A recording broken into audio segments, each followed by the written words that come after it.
She was a disciplinarian, and boy, did I know that. She was an entrepreneur. As a matter of fact, my father said of her that she was the best business person that she ever knew.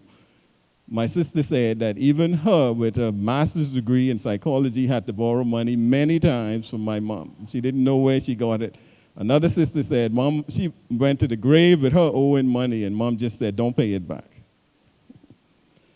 She was a mentor. She was a perfect example. Mom was an investor and a lender.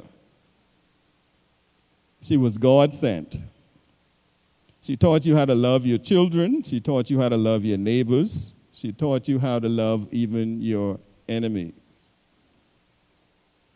It was because of the love, leadership, commitment, and dedication of this mom that I changed my life.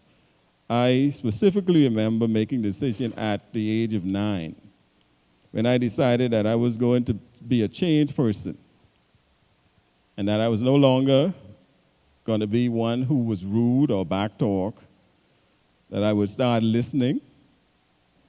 I wasn't going to kill my sister anymore. You see, it was this extraordinary woman, Christian woman, that today caused me to be the person that I am. Thank you.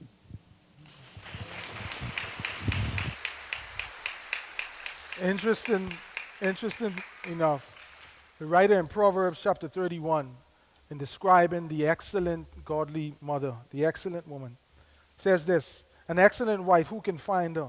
For her worth is far above jewels. The heart of her husband trusts in her, and he will have no lack again. She does him good and not evil all the days of her life. She looks for wool and flax and works with her hands in delight. These are the things that a mother who's present brings to the home. She's like merchants. She brings food from afar off. That means she's trustworthy. She rises also while it is still night and gives food to her household. She's faithful. And portions to her maidens. She's gracious.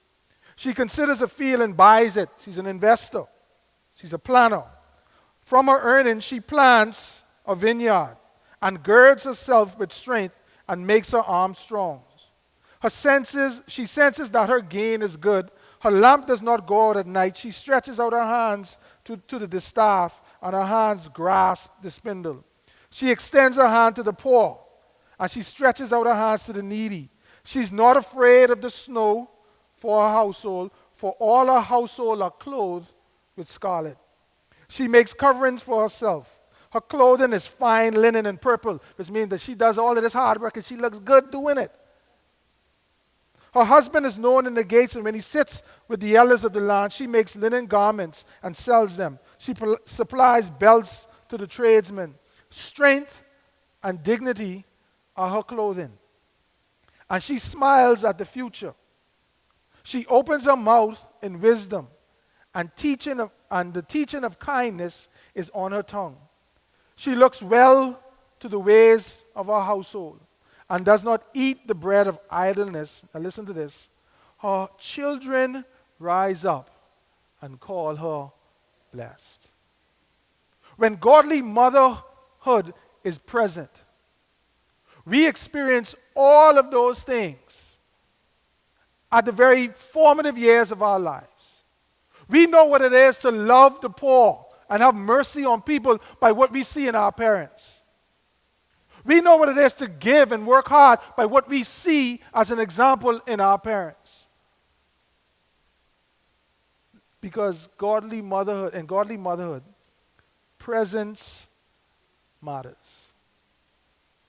And so if you are here today, continue to be present in the life of your children.